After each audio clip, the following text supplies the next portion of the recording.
berkali-kali kita buat salah, tapi Allah tetap maafkan kita. Pintu taubat Allah sentiasa terbuka untuk kita. Allah nak cerita apa di sebalik kisah kita itu? Allah nak cerita, aku sentiasa maafkan engkau. Belajarlah memaafkan manusia itu. Aku belajar hari ini untuk menyerahkan kembali. Serahkan mereka kembali kepadamu untuk kau uruskan. Itulah doa yang kita kena ulang-ulang dalam sujud kita. Dan ketika itu, kita akan tengok keajaiban akan berlaku. Kita tak akan boleh sempurna. Jadi ibu kena perfect, jadi isteri kena perfect. Kita kena faham fitrah. Allah tidak memilih semua orang menjadi leader. Allah tidak memilih semua orang untuk duduk buat bisnes. Dr. Anis perasan tak? Kebanyakan rata-rata orang bawa kita kena jadi superwoman. Tapi saya melawan arah sikit. Saya kata kita tak boleh jadi superwoman. Kita boleh jadi hamba Allah.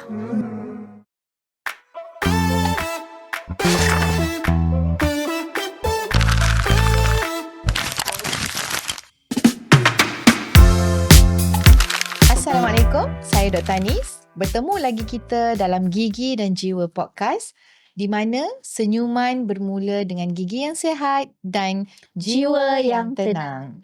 Okey, apa topik utama kita? Hebat di luar, berkat di rumah. Hari ini, saya bersama Coach Nur Razian, di mana wanita hari ini mampu cemerlang dalam profesi, tapi keberkatan hidup itu bermula apabila peranan dalam rumah tangga tetap dijaga dengan penuh kasih sayang, hormat dan tanggungjawab. Jadi mungkin Coach boleh kenalkan diri dulu. Okey. Hai, Assalamualaikum. Okey, saya dikenali dengan Coach Nur Razian. Kebiasaannya orang akan panggil Coach Yan, macam itulah biasanya. So saya sangat aktif dalam bidang membangunkan wanita leader di kalangan usahawan. Bagaimana saya membina satu program yang diberi nama Charismatic Leader Mentoring. Di sini kita hanya fokuskan pada leader dan founder wanita sahaja yang nak buat transformasi, membangun karakter diri, potensi diri sebagai seorang leader dan ketua ahli pasukan, supaya kita boleh influence orang lain dengan cara menggunakan teknik hati. Kekuatan hati dan potensi hati kita, insya-Allah. Okey, jadi itu antara program yang Coach tengah jalankan. Dan saya juga salah seorang dalam grup Charismatic Leader. Apa yang saya nampak lain Charismatic Leader tu, tengoklah energi saya sekarang. Wow, subhanallah. Alhamdulillah, dengan circle yang kita ada tu, support each other.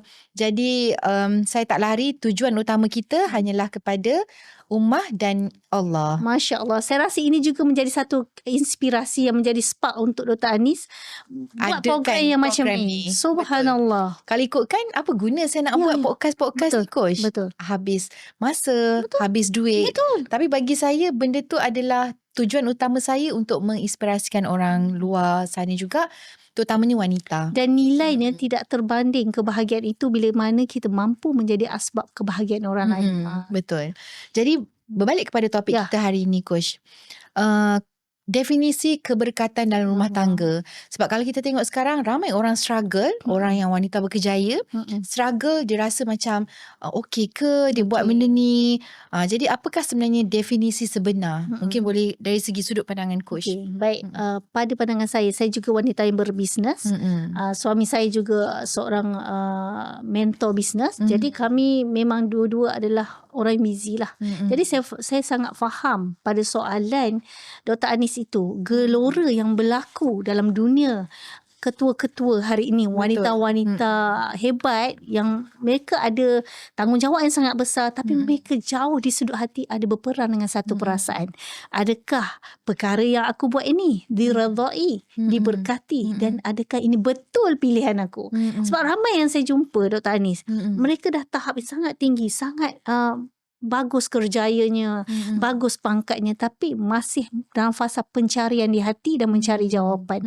Sebab ibu, kita ni wanita berkerjaya, status gelaran kita masih seorang isteri dan masih seorang ibu, memang kita kena tukar-tukar topi. So macam mana kita nak faham sebenarnya apa erti keberkatan dalam tujuan kita buat sesuatu yang kita perkara yang kita buat. Contoh kita buat bisnes hari ini, sebenarnya niat kerana apa? Niat kerana apa? Kerana Allah, betul tak? Apa sahaja yang kita buat, Wa ima kita ni ketua, kita ni buat bisnes, kita ni bos, kita ni majikan, kita ni apa sahaja yang kita berlaku di luar sana, maksudnya kita keluar mencari rezeki, satu je tujuan. Pertama, kita nak dapat redha Allah. Tapi redha Allah itu, bila mana kata kita ni isteri, terletak juga di redha suami kita. Jadi tanggungjawab kita di rumah itu juga penting, sama penting dengan tanggungjawab di luar. Sebab Allah tidak memilih semua orang menjadi leader. Allah tidak memilih semua orang untuk duduk buat bisnes. Jadi mesti ada sebab kenapa Allah memilih kita ini berada dalam dunia bisnes, menjadi seorang ketua, dan Allah tahu kita mampu. Bila mana Allah tahu kita mampu, kita janganlah mempermainkan amanah yang Allah berikan. Dengan kuasa, pangkat yang Allah beri melalui kita tu, kita kena jaga sebaiknya. Contoh, tanggungjawab sebagai seorang ibu. Tapi kita tak boleh jadi superwoman maksudnya tak boleh jadi perfect untuk semua benda. Itu kita kena faham maksudnya juga. Setiap topeng kita tu bukan boleh kita jadi perfect. Kita tak akan boleh sempurna. Jadi ibu kena perfect, jadi isteri kena perfect. Kita kena faham fitrah. Sebab kita tak nak bercakap atas dasar teori semata-mata. Kita nak bercakap atas praktikalnya yang mampu kita buat sebagai fitrah seorang manusia. Apa-apa pun kita mesti kembali pada Allah yang kita ni tak mampu. Yang kita ni hamba, yang kita ni fakir di hadapan Allah. Segala apa yang kita buat hari ni, kita tahu berat, kita tahu besar tanggungjawab, kita tahu ada duka, ada luka yang terpaksa kita pendam dan kita simpan. Tapi jika ini benar kerana-Mu ya Allah, aku kena latih hatiku untuk sabar, untuk belajar bersangka baik dengan takdir-Mu, untuk sentiasa utamakan panggilan Allah dulu. Itu keutamanya, insya-Allah. Jadi coach, apakah prinsip utama yang wanita ni perlu pegang supaya kerjaya tidak menjejaskan rumah tangga dia? Maklumlah kita sebagai perempuan nak, macam coach cakap, kita tak boleh jadi superwoman. Tak boleh sebenarnya. Jadi apa prinsip utama seorang wanita yang perlu share supaya kita tak jadi sampai depression, anxiety semua tu? Dr. Anis perasan tak? Kebanyakan rata-rata orang bawa kita kena jadi superwoman. Tapi saya melawan arah sikit. Saya kata kita tak boleh jadi superwoman. Kita boleh jadi hamba Allah. Kita boleh jadi hamba Allah yang boleh menginspirasikan, boleh jadi wanita hebat, sangat menginspirasikan ramai orang. Tapi kita kena sedar kita tidak sempurna. Yang tu akan membuka kelegaan. Berbalik-balik pada soalan Prinsip. Prinsip yang pertama, kita kena belajar juga sayang diri. Sayang diri. Jangan pernah meletakkan kebahagiaan kita di tangan orang lain. Wa ima orang tu orang yang paling kita sayang dan paling kita percaya. Sebab kebahagiaan kita adalah tanggungjawab diri kita sendiri. Sebab ketika mana kita meninggal dunia nanti, bertemu dengan Allah, memang kita seorang diri pun. Kita tidak boleh salahkan pasangan ke, salahkan sesiapa pun dalam kehidupan kita. Sebab amalan kita, hati kita, kitalah bertanggungjawab di hadapan Allah nanti. Itu prinsip yang saya sangat tekankan pada semua wanita-wanita yang berkejaya. Mereka kena belajar untuk sayang diri. Sebab apa? Sebab Allah sentiasa sayang kita. Okey, coach kan duk cakap sayang diri kan. Macam mana nak sayang diri tu coach? Sebenarnya. Jadi kalau macam kita ni tersakiti, bagaimana untuk kita kembali kepada fitrah untuk sayang diri? Baik.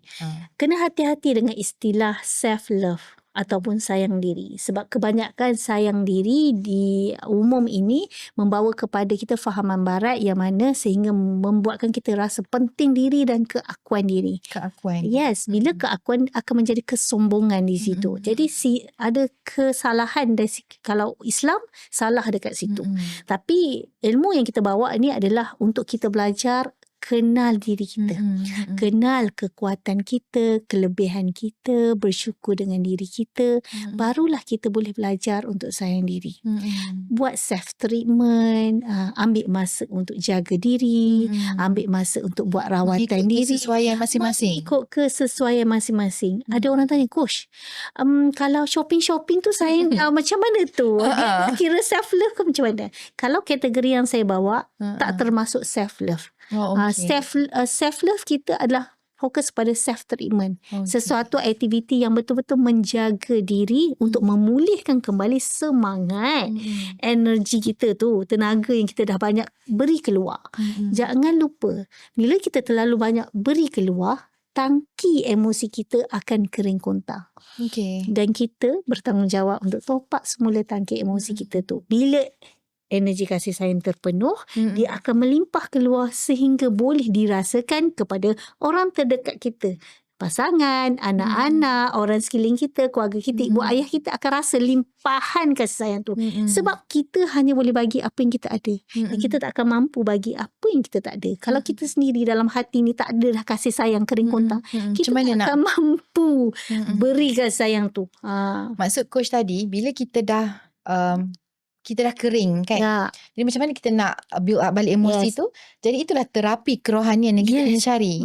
Okey, yang pertama memang kita faham sebagai umat Rasulullah, sebagai hamba Allah, pertama mesti kita mesti kembali pada Allah.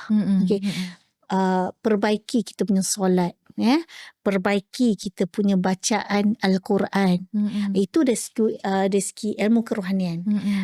Zikir, selawat. Sebab secara sainsnya zikir, selawat, solat, semua ada kajian yang akan menurunkan gelombang busy dalam otak kita. Maka bila gelombang otak kita semakin tenang, badan dan sel kita akan tenang, emosi akan ikut tenang, dan kita akan duduk dalam keadaan yang lebih penuh limpahan kasih sayang. Sebab orang yang sayang, tengah dalam gelombang kasih sayang, mana ada marah. Orang yang marah ni dia dalam keadaan kering kontang. Dia punya tangki. Betul tak? Mana ada orang tengah limpahan kasih sayang, vibe tengah okey betul. Orang buat dia tak terkesan tau. Sebab tapi kalau orang tengah macam sakitnya tu di sini, sakitnya tu di sini, dah sakitnya tu di sini, sakitnya tu di sini. Semua orang benda tak kena. Orang cuit sikit je dah habis kena semua. Sebenarnya benda tu daripada dalam juga. Maksudnya bila kita penuhkan diri kita dengan aura kasih sayang, orang buat kita pun kita tak akan cepat terasa. Sebab limpahan tu melimpah. InsyaAllah. Okay. Menarik sharing coach Jadi benda tu lah yang sebenarnya kita kena praktik. Dan konsisten. Kalau orang cakap kena selawat, kena istighfar, jangan buat sekali je coach kan. Jangan. Kena konsisten. Dia kena faham satu, manusia ini terdiri daripada 4 elemen. Yang pertama mindanya. Dalam mindanya ada mentalnya, ada akalnya, ada otaknya. Dia ada lapisannya. Ada sampailah peringkat neuronnya adalah mereka, kita ni ada otak. Dalam otak ni ada saraf-saraf, ada neuron-neuron yang kita kena tahu dan perlu jaga. Saraf ini dia menjaga hormon kita, hormon bahagia. Inilah bila kita tak belajar sayang diri, kita akan mematikan sel hormon bahagia tu secara semula jadi. Maka inilah dia akan kacau seluruh sistem badan kita. Itu dari sudut mental ataupun otak kita. Yang kita perlu jaga. Dan apa yang kita baca, apa yang kita tengok, apa yang kita lihat, apa yang kita percaya dan apa yang kita tanam dalam minda kita, dia akan membentuk belief system dalam diri kita. Kalau kita tengok hari-hari kisah sedih, memang tidur tu percaya dia sedih lah kan. Jadi sebelum tidur tu pun kita melayan perasaan sedih, esok emosi tu berjangkit. Bocorlah aura kita. So penting sangat minda ni kita perlu jaga. Apa yang kita baca merakam, apa yang kita tengok merakam, apa yang kita dengar merakam. Maksudnya pentingnya untuk kita jaga di sini. Sebab benda ni dia bila kita dirakam, maksud dia dah terpasak dalam sel body kita. Lama kelamaan DNA sel dalam badan kita percaya dengan rasa sedih tu dan akhirnya dia buat ketagih. Chemical body kita kan dia ada keluarkan chemical kan. Dia ada satu chemical tu untuk defend diri kita. Lama kelamaan body kita akan hantar signal kena nangis, kena sedih tanpa sebab. Sebab kita dah biasa 44 hari dengan sedih tu, maka dia akan berjangkit je hormon sedih. Itu merupakan cerita minda kita. Bayangkan efek dia kepada diri kita, rezeki kita, anak-anak, itu baru pasal minda. Elemen kedua, manusia itu terdiri daripada emosi. Ini memang dalam Quran ada, dalam kitab ada. Memang manusia itu terdiri daripada emosi, ataupun kalau kitab tasawuf, nafsu. Manusia itu diciptakan roh diciptakan itu dengan nafsunya sekali. Jadi dalam emosi kita tu memang kembarnya memang ada nafsu. Dekat nafsu inilah yang kita ada emosi up and down. Nafsu turun naik, iman turun naik. Itulah relate dia. Jadi bila kita faham, oh ini peringkat emosi. Emosi adalah bentuk tenaga yang tidak boleh ditolak. Contoh, kalau hari ini kita nak tolak rasa marah, tiba-tiba kita jadi hari yang paling baran hari itu. Hari itulah kita bertukar jadi moka hijau. Hari yang kita tak nak marah, hari itulah kita bertukar. Sebab apa? Sebab sifat dia energi tak boleh tolak. Once kita tolak, dia bounce back. Itu memang dah hukum dia. Fizik dia memang macam tu. So itu tenaga sebenarnya. So bila kita tahu isu emosi ni, that's why kita ada tempat yang tepat, cara kita mengalirkan dengan cara yang sihat, supaya dia tak duduk terperam, terakam dalam badan kita, nanti jadi sakit fizikal. Jadi penyakit-penyakit kanser, aktif sel-sel kanser, dan dia akan aktifkan kortisol, sel-sel stres dalam badan, akan menyimpan toksin. Toksin itulah menyebabkan sakit-sakit fizikal akan datang. Itu baru kedua pun cerita. So banyak tau ilmu-ilmu ni yang saya tak sabar sebenarnya nak kongsi tau. Okay, yang kedua. Yang baru kedua. Yang kedua. Dr. Anis dia nak bercakap tu, tapi dia dengar saya nak cakap dia. Adakah saya perlu teruskan lagi dua sikit lagi? Boleh. Gantung. Yang ketiga adalah fizikal ataupun biologi. Baru kita tahu, rupanya yelah apa yang kita makan jadi sel untuk bertukar tenaga untuk kita beribadah pada Allah dan kita mampu buat aktiviti seharian kita. So dalam badan kita ni dia ada sel, ada air dalam badan kita. Air ini sifatnya merakam. Sel DNA epigenetik dalam badan kita tu pun merakam. Jadi apa yang turun-turun kalau mak kita baran akan turun juga kat kita baran tu, kalau kita tidak ada ilmu untuk ubah diri kita, memang kita akan berjangkit lah penyakit keturunan. Ni orang panggil saka keturunan. Dok kata orang dok fikir saka hantu je. Bukan saka hantu je, saka emosi pun maksudnya ikut sekali. Jadi keturunan. Ya, barang-barang. Kalau kita tak ubah benda tu daripada awal, coach, dapatkan anak-anak cucu semualah. Betul. Nanti siapa yang nak putuskan rantaian trauma itu? Okey, yang keempat adalah kerohanian. Kerohanian itu mesti bersambung dengan Allah, dengan Rasulullah. Baru dia komplit. InsyaAllah. Okey, panjang lebar. Dia jangan tanya soalan kat coach. Risaulah. Okey. So kita sambung balik, patah balik pada kita punya soalan. Limit, sebab kita semua wanita berkejaya, okey, limit untuk tidak melanggar tanggungjawab kepada suami, dan apakah garis panduan yang jelas dalam syarak kita. Macam ni, Allah ni maha baik. Dia tidak akan menguji kita di luar kemampuan kita. Kadang-kadang Allah ni dia tengok tahap hati kita. Dia tahu kita ni sombong kat mana. Dia tahu tahap kita macam mana, rohani kita.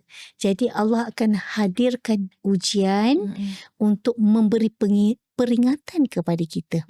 Jadi saya faham ujian untuk wanita hebat ni, wanita berkejaya ni, selalunya dekat pasangan dia agak keras. Kebiasaannya.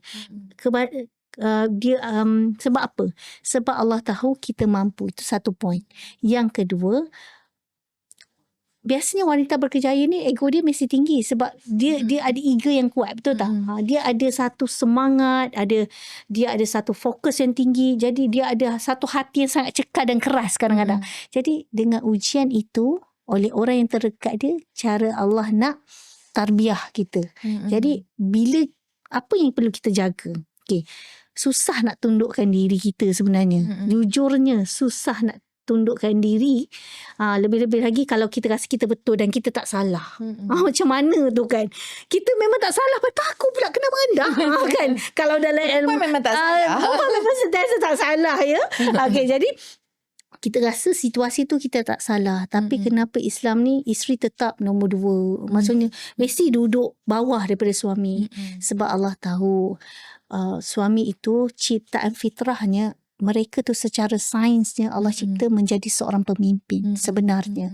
Jadi walaupun kita rasa kita mampu, walaupun kita rasa kita kuat, walaupun kita rasa kita hebat, suami mesti kita muliakan. Kadang-kadang dari sudut psikologi, bila kita pandai psycho suami kita, tiba-tiba suami akan jadi lembut.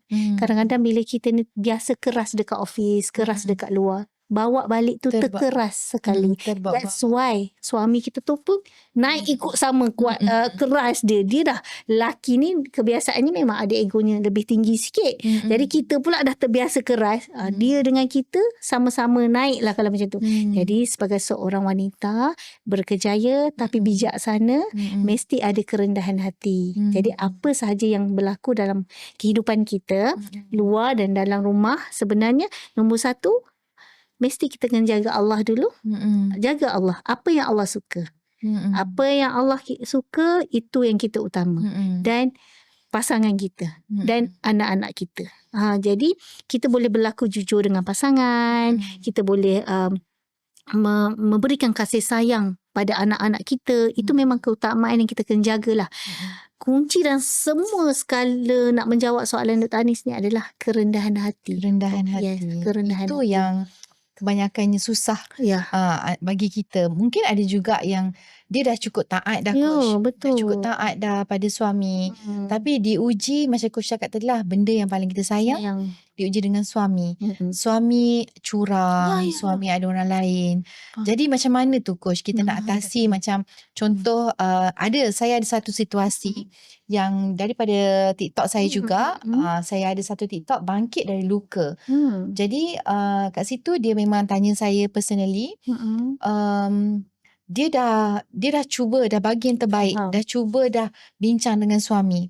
Tapi suami tak ada toleransi yang sampai dah ada hubungan luar dengan orang lain.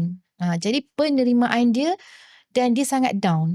Sampai rasa macam dah tak guna. Hilang semangat. Jadi macam mana kita nak kembalikan semula semangat tu, Coach? Pertama, ketika kita diuji hebat, kita akan mula rasa loser. Yes, itu adalah sifat fitrah, emosi fitrah yang Allah hadiahkan pada semua orang. Tak kisah apa ujian, perkara pertama kita akan rasa kita loser. Kita rasa kita tak guna, aku ni tak ada value ke? Kenapa dia sampai ada orang lain? Kenapa aku ni banyak, apa yang tak buat lagi Allah? Aku solat, aku jaga, amalan aku jaga, anak-anak aku jaga, masak siang malam, kadang-kadang aku abaikan diri aku. Semuanya untuk orang. Semuanya untuk. Tapi kenapa macam ni yang aku dapat, ya Allah? Kebiasaannya kita akan bertanya Allah bila diuji begitu, kan? Jadi pertama, macam mana, Coach, kita nak bangkit balik ni, Coach? Sakit benda ni. Sejujurnya memang sakit. Sejujurnya kita memang akan menangis. Sejujurnya kita akan rasa pecah hati kita. Tapi kita kena ingat, kita takkan mampu ubah orang lain. Termasuklah suami kita. Kita takkan mampu kawal hati orang lain. Termasuklah suami kita. Walau macam mana baik kita pun, kita kan tak sempurna. Walau macam mana berkorban sekalipun kita kan ada dosa. Jadi ini adalah cara Allah nak basuh dosa kita. Walaupun aku dah buat yang terbaik, betul terbaik pada keluarga, tapi betul kita dah terbaik dengan Allah. Betul ke hubungan kita dah betul-betul terbaik dengan Allah? Mungkin di situ ada mesej Allah nak menegur kita. Mungkin di sini Allah nak kata, kembali kepada aku. Aku tak akan pernah meninggalkan kamu. Mungkin selama ini dalam hatimu terlalu ada makhluk lain. Aku cemburu. Aku sayangkan engkau lebih. Aku perhatikan engkau setiap saat dan masa. Tapi engkau tidak kembali kepada aku. Doamu ketika diuji dengan doamu ketika tidak diuji sangat berbeza. Sujudmu ketika diuji dengan sujudmu ketika tidak diuji berbeza. Mungkin Allah rindu dengan air mata kita. Mungkin Allah rindu dengan rayuan-rayuan manja kita merintih. Ya Allah, aku sakit sakit ya Allah. Mungkin Allah rindu suara-suara halus, suara-suara manja kita, merayu-merayu dengan dia. Dan itulah menjadikan kadang-kadang Allah bagi ujian yang kita rasa tak mampu masuk akal. Tapi percayalah, Allah tidak akan menguji sesuatu yang di luar kemampuan kita. Berbaliklah pada dia, kembali pada Allah dalam keadaan lebur hati, solat sunat taubat, mengaku ke Allah yang kita ni hamba. Ya Allah, tak ada satu pun aku punya ya Allah. Suami aku Engkau punya. Anak aku Engkau punya ya Allah. Perniagaan aku Engkau punya. Staf-staf aku Engkau punya ya Allah. Aku belajar hari ini untuk menyerahkan kembali. Serahkan mereka kembali kepadamu untuk kau uruskan. Itulah doa yang kita kena ulang-ulang dalam sujud kita. Dan ketika itu, kita akan tengok keajaiban akan berlaku. Sebab Allah ni yang memberi watak itu terjadi. Allah boleh buat kun fayakun, cerita itu tidak terjadi. Tapi Allah buat jalan cerita itu begitu begini. Watak itu buat ini pada kita. Allah boleh hentikan watak itu. Tapi kenapa tidak? Serta-merta Allah boleh selesaikan. Tapi kenapa Allah jadikan juga watak itu berlaku dalam kehidupan kita sampai kita faham apakah hikmahnya. Apa itu sabar. Apa itu memaafkan, apa itu cinta tanpa syarat, seperti Allah yang mencintai kita tanpa syarat. Kita buat salah banyak kali, berkali-kali kita buat salah, tapi Allah tetap maafkan kita. Pintu taubat Allah sentiasa terbuka untuk kita. Allah nak cerita apa di sebalik kisah kita itu? Allah nak cerita, aku sentiasa maafkan engkau. Belajarlah memaafkan manusia itu. Kerana aku tak pernah tidak maafkan setiap kesalahan. Begitu. Jadi apa yang kita nampak sini Coach, bagi mereka yang masih rasa kenapa dan kenapa. Jadi saya rasa setiap huraian Coach tu memang sangat luar biasa dengan izin Allah. Dengan izin Allah. Dan kita kena pandang dari segi sudut positif. Apa yang terjadi dalam hidup kita tu semua adalah aturannya. Semua aturannya, kalau tanpa dia benda tu tak akan berlaku. Betul. Apa lagi pilihan yang kita ada selain daripada kita memandang dengan kebaikan? Soalan saya, kalau kita tolak, lagi sakit, betul tak? So apa lagi pilihan yang kita ada? Apa lagi pilihan? Melainkan kita memandang baik setiap apa yang Allah izin jadi. Sebab apa? Kita kena sedar satu je, hakikat penciptaan manusia. Kita ini hamba. Jadi hambanya sifatnya apa?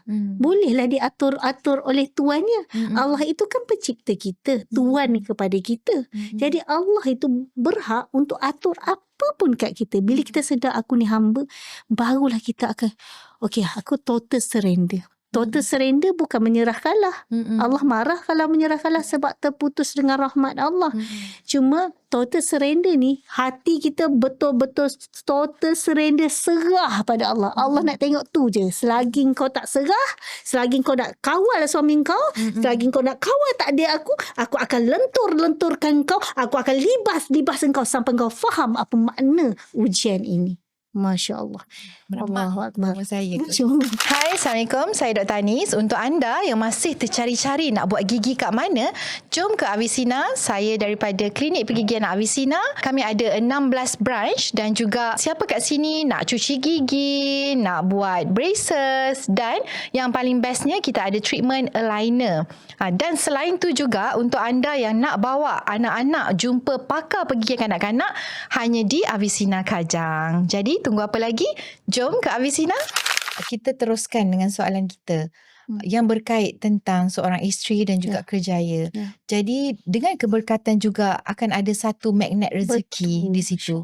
Jadi apakah konsep yang semua perlu faham? Magnet rezeki datangnya dari keberkatan daripada rumah. Allahu Akbar. Masya Allah. Kadang-kadang kita sibuk mengejar di luar, sedangkan yang kuncinya ada di dalam. Yang magnetnya ada di dalam. Ketika kita tahu, kita sedar dengan menjaga dalaman rumah kita, menjaga anak-anak kita dengan sebaiknya, menjaga hati suami kita dengan baiknya, pintu-pintu rezeki akan terbuka dengan cara yang ajaib.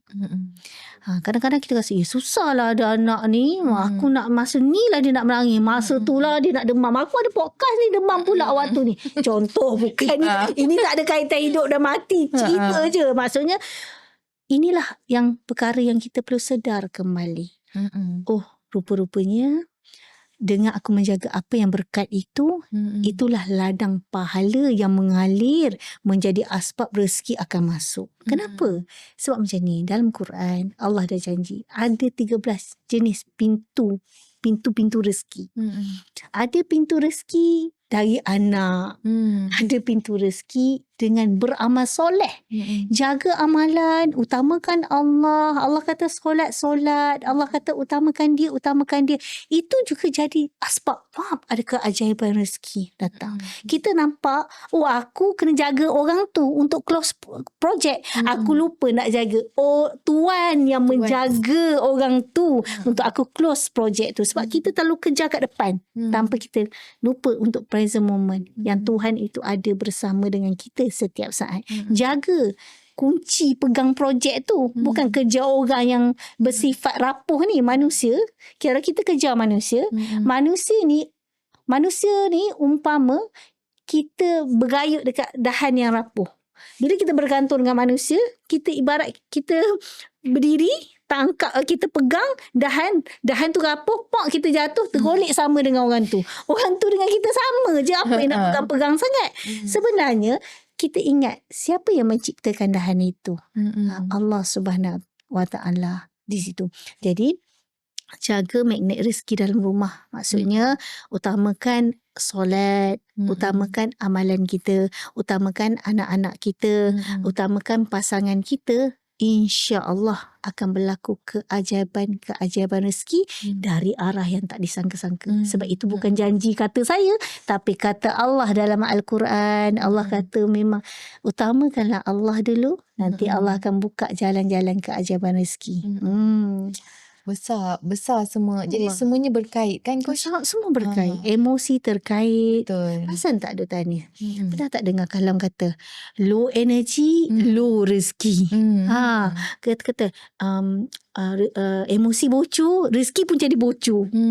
That's why kita kena jaga gelombang dalaman kita, emosi kita kena jaga. Kalau rasa dah low energy tu, carilah. Yes. Memang kena cepat-cepat rawat. Cepat-cepat rawat, recharge, top up.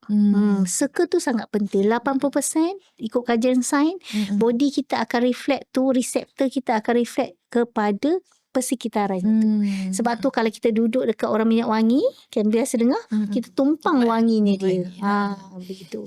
Okey, itu adalah peranan seorang isteri. Dan juga apa peranan suami dalam menyokong wanita berkejaya? Dalam keadaan wanita berjaya dan wanita yang hebat, apa pula peranan seorang suami kat sini? Kita serba maklum, seorang suami tugasnya melindungi isterinya, menyokong isterinya.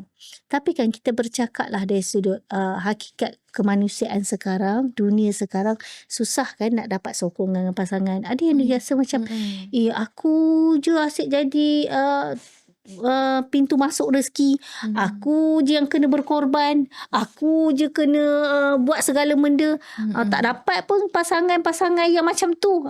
Kita cerita benda yang betul sekarang ni ramai yang berlaku. Dia macam ni, bonus kalau kita dapat suami yang faham tanggungjawab dia, faham agamanya, akan fahamlah tanggungjawab yang ada dalam Al-Quran tentang seorang lelaki itu sepatutnya melindungi isteri. Tapi lah ya Allah, Allah izinkan kita melalui takdir suami yang tidak seperti itu. Apa yang kita nak buat? Macam mana? Pertama, kita guna kaedah psikologi dahulu. Telling the truth. Telling the truth ini adalah satu situasi yang mana kita mesti terbuka. Adakan komunikasi terbuka. Kita kena luahkan luahkan dengan cara yang betul. Wanita hari ini memang meluah tapi dengan cara provokasi. Itu memang nak tunggu. Memang Ayat pun kena susun. ayat tu dia ada skrip dia nak kena susun kan. Jadi ramai kat kita ni memang meluah tapi luahan dia memang tunggu serangan je lah balik kan. Jadi cara nak meluah tu pun kena betul. Tengok pada waktunya. Suami pun bawa balik, peluh-peluh lagi, baju sengit-sengit lagi, perut lapar lagi. Masa tu lah. Masa tu pula nak luar. Awak tak faham. Awak tahu tak? Awak kenapa tak tengok WhatsApp saya? Awak tahu tak? Sudah. Call tak angkat. Awak tahu tak? Tahu tak? Saya hadapi apa satu hari ni? Awak tak boleh fikir ke apa yang saya fikir? Memang dia tak boleh fikir. Laki memang tak ada proses dia macam tu. Perempuan dia boleh fikir pelbagai. That's why dia wanita boleh melahirkan. Lelaki drive lah. Kalau fokus satu-satu tu lah. Dia macam tu. Memang komunikasi wanita dengan lelaki ni berbeza. Jadi kita tengok waktunya dengan intonasinya dan cara bercakapnya sangat penting. Kalau elakkan menggunakan perkataan provokasi dan tak jelas. Contohlah, perempuan kan selalu pakai awak tak faham ke? Sepatutnya awak boleh rasa. Sepatutnya awak boleh fikir. Tak boleh. Dia bukan ahli nujum. Kalau nak makan, cakap nak makan. Kalau nak Straight to the point. Straight to the point. Lelaki ni main bagi CP-CP, bagi gambaran-gambaran. Memang dia macam, okey, kalau tak nak, dia ingat ke kita tak nak? Padahal tak nak tu awak sepatut fikirlah. Awak nampak bila saya last makan? Awak boleh tanya pula. Betul lah dia tanya. Tanya tu tak tahu. Tapi kita tahu tak fikir benda tu pun patutnya awak tolong fikir benda macam ni. Dah jadi perbalahan. Itu bezanya bahasa perempuan dengan apa yang kita expect sebenarnya. Betul. Dekat situ kadang-kadang perbalahan tu berlaku dengan perkara kecil je sebenarnya. Pentingnya seorang wanita itu ada ilmu. Betul. Kalau kita berbisnes pun kita sanggup cari ilmu bisnes, betul. Kalau kita dulu zaman kita sekolah, ingat tak, tadika saja 2 tahun, 5 tahun, 6 tahun. Maksudnya 2 tahun tau belajar tadika. Lepas tu darjah 6 hingga 1 hingga darjah 6. 6 tahun kita belajar. Lepas tu sambung lagi menengah, sambung lagi universiti. Nampak ceritanya hari ni penting sangat ilmu tu. Tapi kenapa bila kita nak teruskan kehidupan yang berpanjangan, kita tak nak betul-betul serius cari ilmu. Cuba fikir. Cuba kita tengok wanita sekarang hari ni kan. Dia lebih suka nak mengadu, meluah di media sosial berbanding dia nak cari ilmu yang betul. Sebab kita tak jadikan pembelajaran tu adalah habit. Sedangkan daripada kecil memang kita belajar. Kenapa hidup untuk teruskan kehidupan yang real, kita tak sanggup untuk belajar betul-betul. Dulu 6 tahun belajar darjah 1. Nak ceritanya ilmu tu penting. Tapi kesedaran kita dalam menimba ilmu secara serius itu yang kita perlu ada kefahaman sebenar. Wanita ini jika tidak disibukkan dengan majlis ilmu, dia akan sibuk dengan pemikiran dan nafsunya. Dia akan dibisikkan oleh iblis. Yang memang Allah cerita dalam ayat Al-Quran, Allah kata ada syaitan yang berbisik dengan rasa was-was dekat dalam otak kita ni. So hati-hati. Kalau kita tak masukkan dengan ilmu yang betul, syaitan akan menguasai kita dan terus berbisik dengan penuh syak wasangka. Itu bahaya. Okey, terima kasih Coach. Panjang tau. Jadi tak ada apa-apa soalan kat live, tak adalah. Okey, saya pula tanya santai dengan Dr. Anis.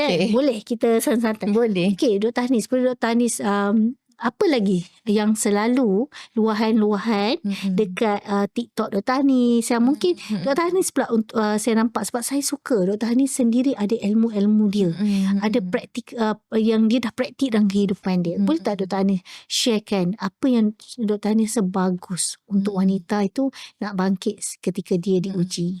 Okey, apa yang saya nampak sekarang pun, sedih tak apa. Kalau nak sedih, Betul. Cuma jangan terlalu lama untuk sedih dan meratapi semua tu. Betul. Sebab tu saya letak bangkit dari luka. Masya Allah. Untuk mereka, Nama seminar tu bangkit dari luka. Untuk mereka yang pernah berlaku penceraian, ditinggalkan pasangan. Jadi struggle tu memang ada. Betul. Jadi macam mana dia nak melupakan? Cukup setakat sedih dan perlu ambil masa untuk diri sendiri. Betul. Lepas tu back kepada self-love balik. Betul. Macam yang Coach cakap tadi, macam mana nak kembali kepada self-love adalah amalan-amalan kita yang kepada Allah SWT. Betul. Itu yang saya nampak. Dan dalam banyak-banyak mesej saya juga, saya nampak perempuan ni banyak tersakiti sebab dia tipu. Contohlah, ada satu yang saya terima dekat mesej tu. perkahwinan dia 10 tahun. Dan baru sahaja tahu suami ni dalam diam-diam dah Dah ada. poligami. Itu yang Jadi- double sakit. Jadi dia dipaksa untuk terima. Jadi saya tanya juga, dia kata dia dah cuba bagi yang terbaik. Dia dah cuba bagi yang terbaik. Dah lah tipu poligami suaminya. Tapi balik rumah tu memang suka balik rumah yang bini pertama ni. Cuma memang sekadar balik rumah Jasad lah. makan macam tu sahaja. Tapi dari segi hubungan, nafkah batin tu semua Faham. tak dapat. Jadi bagi saya benda tu yang boleh menyakiti perempuan berkali-kali. Jadi benda tu macam semalam pun saya ada bincang juga, ada juga keluarkan isu ni dengan da'i. Apa-apa kalau sebarang masalah memang kena terus kepada mahkamah syariah. Jadi macam kalau kita nampak pun dengan ditipu, Yalah. saya dah macam dah tak nak, macam dah tak percaya dah. Jadi macam mana pula nasihat coach untuk wanita yang rasa macam ni? Dia macam ni, ada dua situasi. Satu situasi memang hakikat Tuhan tu nak latih kita jadi hamba. Situasi kedua, bila datangnya dah mudarat. Sampai jadi sakit mental, sampai dia depres teruk. Lepas tu dia dah tak boleh urus diri dan anak-anak.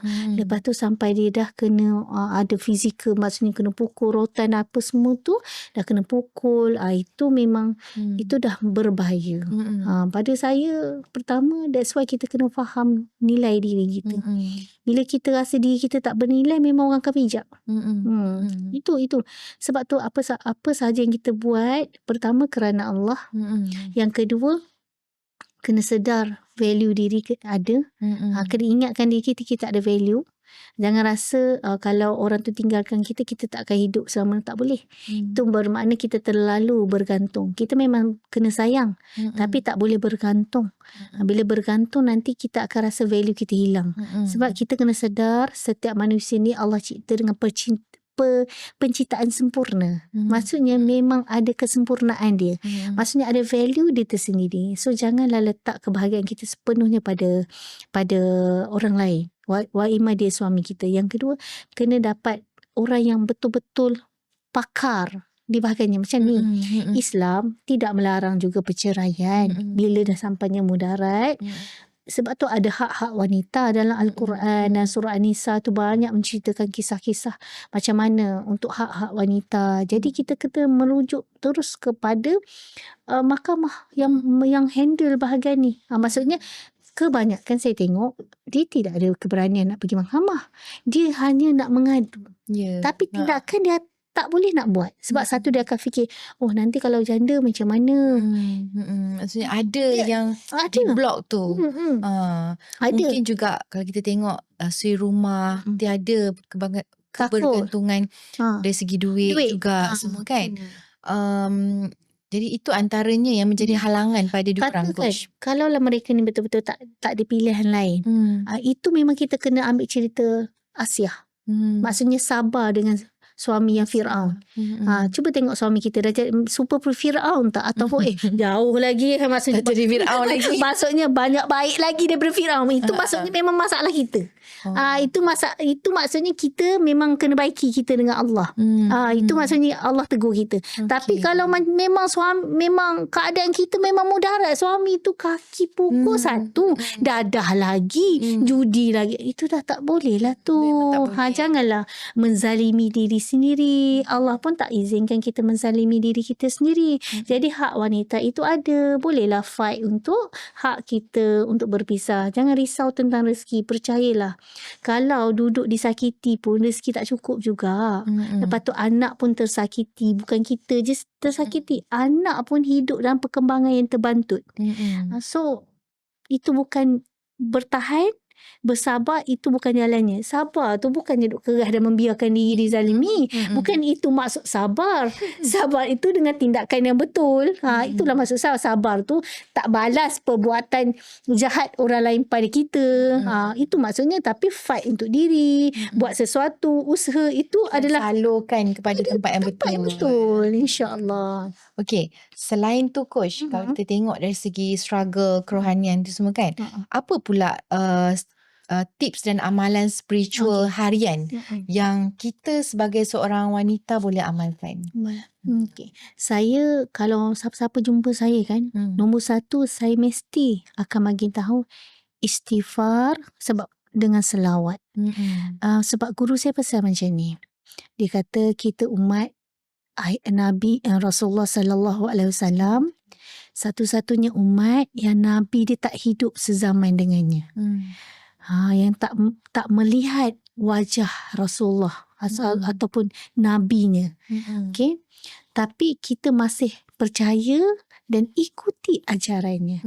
Jadi Allah bagi special kat kita ni. Maksudnya amalan kita tu tak payah berat-berat, cukup yang wajib, cuma tambah-tambah amalan yang hebat. Maksudnya tak perlu berat sangat sampai kita tak boleh istiqomah. Sebab ujian umat akhir zaman ni berbeza. Sebab dah hujung-hujung kan. Zaman untuk menunggu Dajjal je, nak menunggu Imam Mahdi je, zaman-zaman hujung gitu. Jadi ujiannya berat. Jadi Allah faham. Dan kita kalau ulama ada pesan, amalkan dua. Pertama, istighfar. Sebab apa? Ujian kita bertalu-talu. Ada banyak dosa yang kita ada dalam diri yang kita tak sedar. Itu tak boleh tidak. Memang kita kena mengaku. Istighfar itu memang hadisnya, memang Qurannya kata memang menggugurkan dosa. Jadi kita astaghfirullahalazim, ya Allah ampunkan aku. Bila kita istighfar tu cuba kita kata ya Allah ampun, ya Allah ampun, ya Allah ampun. Hati tu masih hidup. Istighfar yang betul-betul merasakan diri ni berdosa depan Allah. Yang kedua selawat. Selawat ni ya Allah, dialah ubat hati, dialah boleh jadi magic rezeki, dia boleh menjadi asbab cahaya, merawat kelukaan. Kenapa ya? Sebab bila kita selawat, bukan sahaja kita selawat, tapi Allah sendiri jawab selawat tu. Maksudnya besarnya kesan selawat. Dan selawat ni salah satunya zikir yang ada sebut nama Allah dan nama Rasulullah. Kalau zikir lain kan subhanallah, Allahu akbar, alhamdulillah, semua pasal Allah. Tapi kalau selawat ni ada Allahumma salli ala Sayyidina Muhammad. Ada nama Allah, nama Nabi kita. Dia dapat dua-dua. So dia punya bonus tu extra. Itu satu. Yang kedua, selawat ini apa yang special? Satu-satunya zikir yang Allah terima di saat hati kita tengah lalai, kita tengah sombong, tengah belagak, tengah apa, tapi Allah terima. Kalau zikir lain mungkinlah subhanallah, subhanallah, subhanallah, menunjuk tak ikhlas ke, tak sampai kan benda tu kan. Jadi kalau selawat ni lagi nak bercakap depan Allahumma salli ala Sayyidina Muhammad, kita sebut gitu kan. Kononnya hati konon riak masuk. Aku selawat ni. Kata kau riak. Tapi Allah terima. Tak kisahlah tengah lalai ke, tengah mungkar ke. Yes. Maksudnya berselawat je Allah terima walaupun hati kita ni dalam keadaan lalai. Nak cerita besarnya selawat itu. So kalau saya selalu bagi amalan sebab guru kita bagi selawat Jibril. Selawat Jibril sallallahu ala Muhammad. Setiap hari mesti kita buat sekurang-kurangnya 100 kali. Dan solat sunat taubat tolong jangan tinggal. Setiap hari tu. Setiap hari. Sebab apa? Solat sunat taubat ni ada orang tanya saya kan segan nak solat sunat taubat macam nak mati, macam dosa besar sangat. Tapi saya macam tahu kena solat sunat taubat, tapi kalau esok saya buat salah lagi macam mana? Ada yang tanya soalan. Saya kata tak apalah kalau esok tu terjatuh dalam kesalahan. At least sekurang-kurangnya malam tadi kita dah solat sunat taubat. Allah ambil nyawa malam tu selesai dah. Maksudnya cerita hari ni tamat hari ni. Cerita esok pula. Tapi memang sebaik-baiknya kita taubat nasuha, tak buat lagi. Tapi nak buat macam mana? Nafsu diri ni kadang-kadang tak terkawal. Terjatuh juga dengan kesalahan. Tapi itu cerita lain. Ceritanya pada hari kita yang dah solat sunat taubat sebelum tidur, andailah Allah tarik nyawa kita, Masya Allah, kita dah selesai dengan Allah. Kita dah esok cerita lain dah. At least kita dapat pengampunan dengan Allah pada hari tersebut. Masya Allah. Ya, jadi macam antara kalau kita nampak senang je patutnya untuk selawat semua kan. Cuma yang penting kena konsisten. Betul, Coach. betul. Jangan Macam bila mana ada nak masalah konsisten? je. Okey. Selalu begitulah kita kan. Ada Sebab tu masalah kan je. Ni carilah Allah kan. kan. Nak konsisten tu. Macam mana? Tahu tak? Saya ni dulu masa perjalanan saya panjang mencari diri dan sebelum saya jadi coach apa semua, saya memang aktif lah buat NGO semuanya.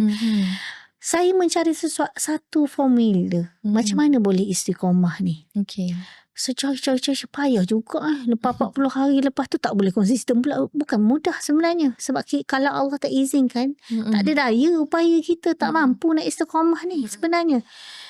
Lepas tu saya dapat satu formula. Oh, rupanya dengan aku mengambil tanggungjawab, baru aku boleh konsisten. Dia macam ni.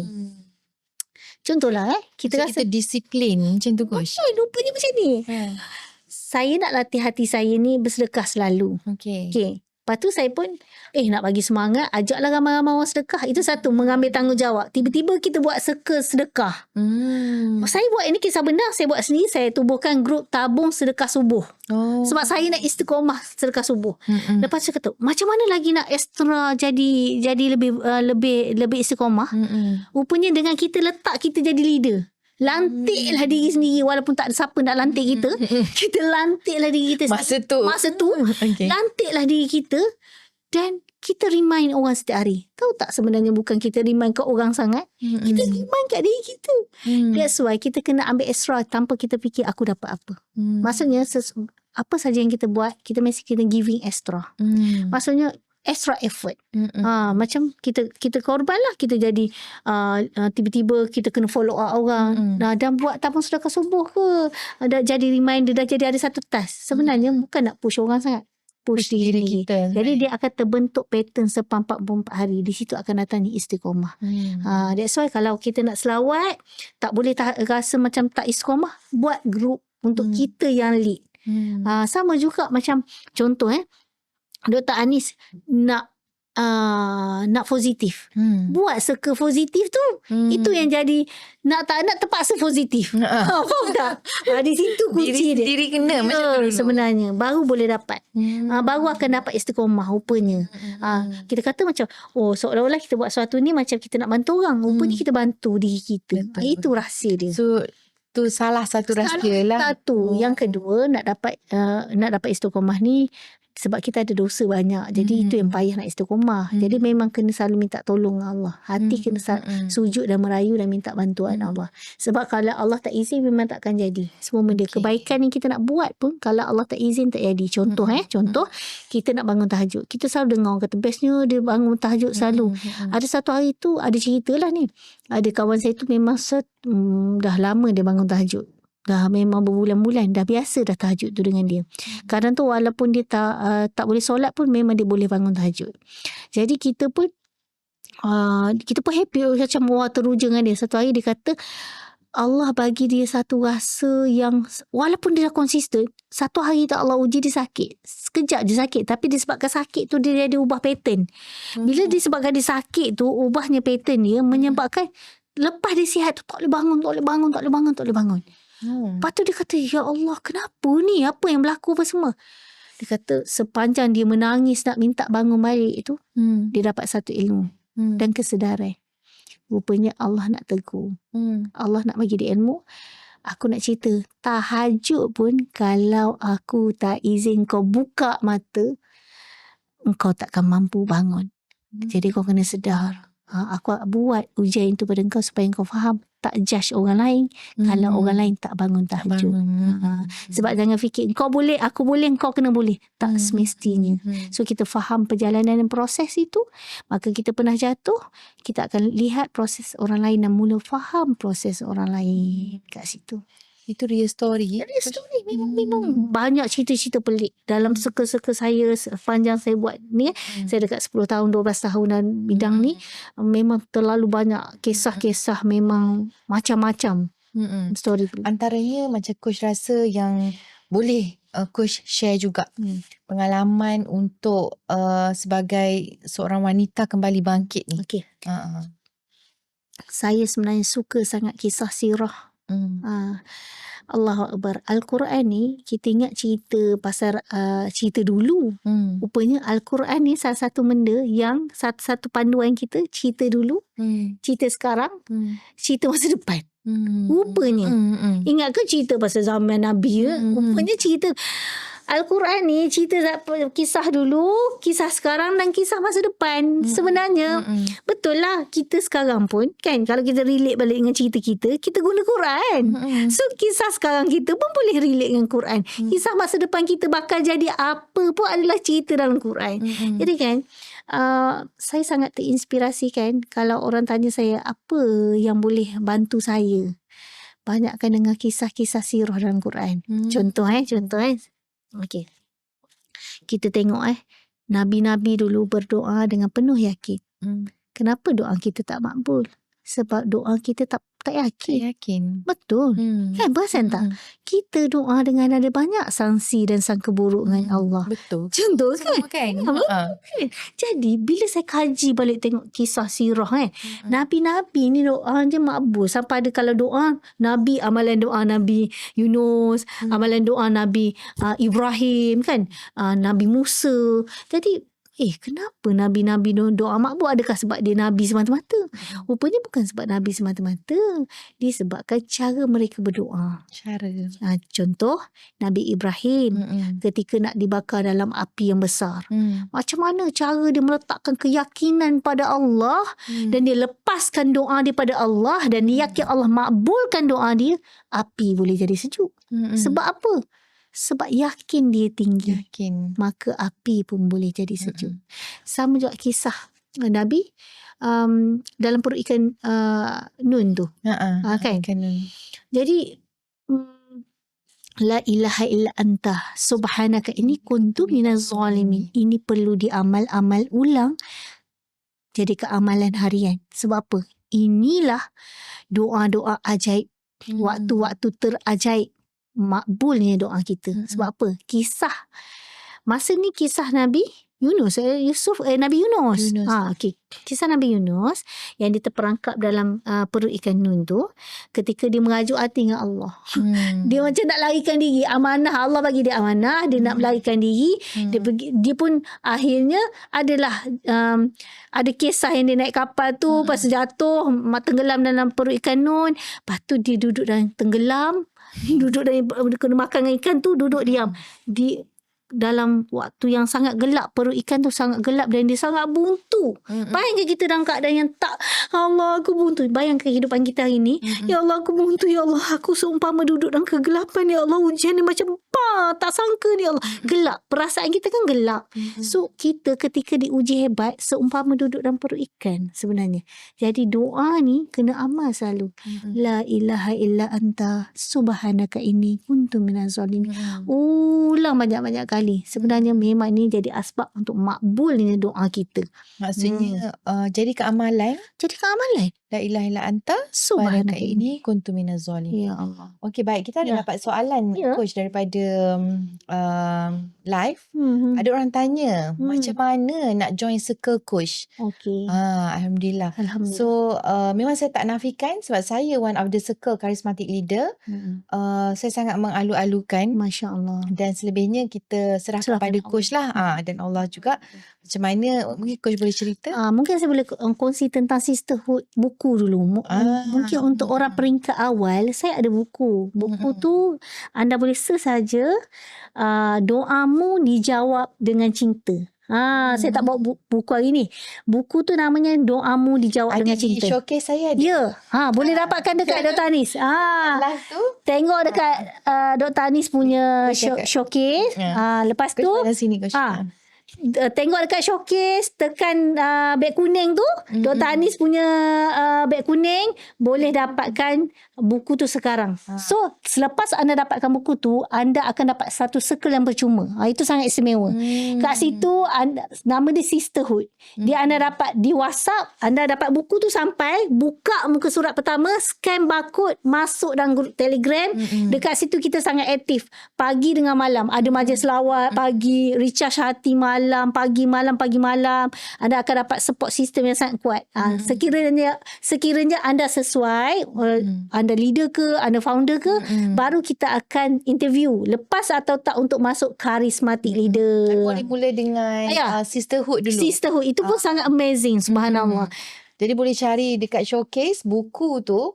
Memang dia merawat hati kita. Betul. Dalam pelbagai situasi. Betul. Apa yang Dr. Anis sendiri dah jalani dan baca buku tu kan, dah tengok kan dia ada journal semua. Apa yang feedback Dr. Anis sejujurnya pengalaman sendiri? Saya nampak bila saya mau kepada pasangan. Okay. Macam mana kita nak rendahkan diri dengan pasangan bila kita diuji. Semuanya terjawab dalam buku tu. Masya Allah. Tapi ada juga tentang orang sekeliling kita. Betul. Dan juga ada juga tentang ibu bapa. Ibu bapa, trauma ibu bapa. Betul. Buku tu sangat menarik sebab dia perjalanan kisah benar. Untuk orang nak cari diri, orang untuk panduan wanita diuji.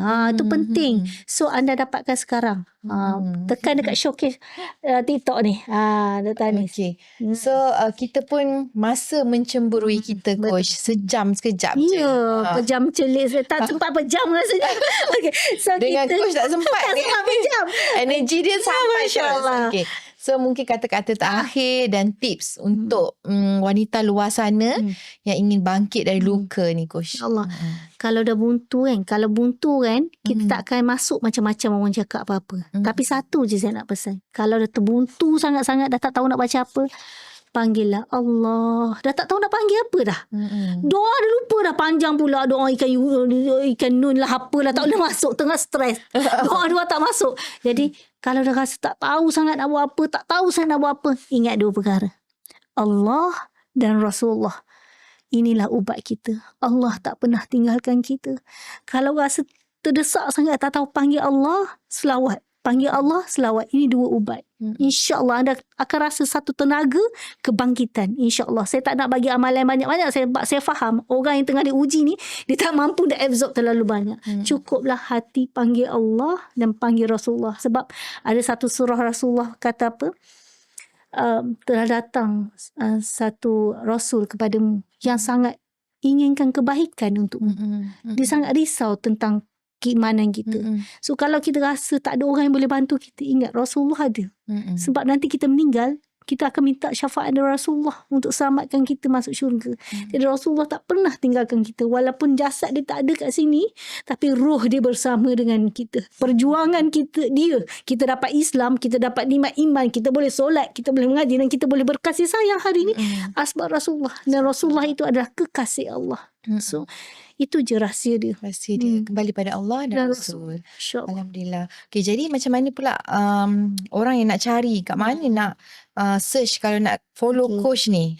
Okay, kalau TikTok saya Coach Norazyan, COACH, Coach Norazyan, NORZYAN. Okay, boleh follow FB, IG, semua pakai yang sama.